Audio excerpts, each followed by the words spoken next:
या कुबद कांचली चढ़गी चित पे तो हो रहा मनुष्य नागरे। मनुष्य के कर्म है बुरा काम नहीं करना, किसी की बाल बेटी की तरफ बुरी नजर नहीं रखा है, किसी की संपत्ति की तरफ बुरी नजर नहीं रखा है। अपने जैसा दुख सभी का माने, किसी पशु का बेमतलब लठ नहीं मार दे, किसी को नाजायज तंग बिल्कुल ही तंग नहीं करना चाहिए। तो ये मनुष्य के कर्म थे, इनको छोड़कर हम अपने स्वार्थवश ना जाने दूसरे को कितना दुखी कर देते हैं। तो वो मनुष्य नहीं रहे, हम सर्प बन गए, दूसरे को विष चढ़ा रहे हैं। कोई ओछी मंदी बाणी कहकर किसी को, किसी की चोरी करके, किसी के ठगी करके, किसी की निंदा चुगली करके, लड़ाई करवा के हम नाग हो गए।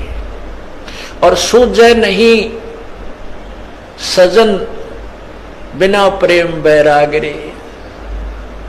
वो सुख सागर यानी परमात्मा, सुख सागर माने परमात्मा जो सभी सुख देने वाला है, उसकी प्राप्ति बिना प्रेम और वैराग के नहीं हो सकती। वैराग का अर्थ ये नहीं है घर त्याग का जंगल में जा बैठना, उसके बारे में परमात्मा ने बताए थे।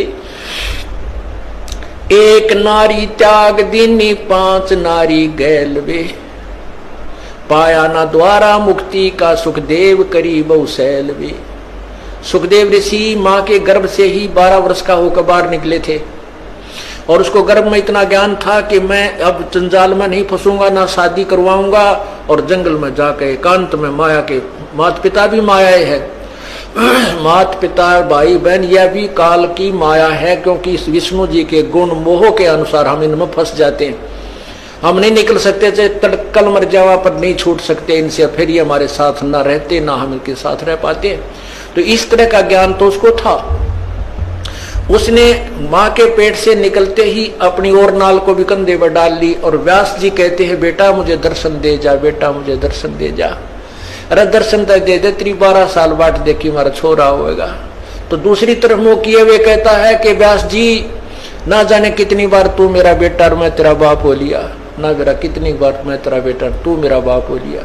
ये तो बूंदा जंजाल है, मैं ना देखूं थरे का ना कदे, मेरी भी मैं ना फंस जाऊं। फिर उसने शादी नहीं कराई, शादी भी नहीं कराई, और फिर पिछले जन्म की जो बैटरी चार्ज थी आकाश में भी जाने लगा, उड़ भी जाता था, सारा कुछ करता था, लेकिन तत्व ज्ञान नहीं था।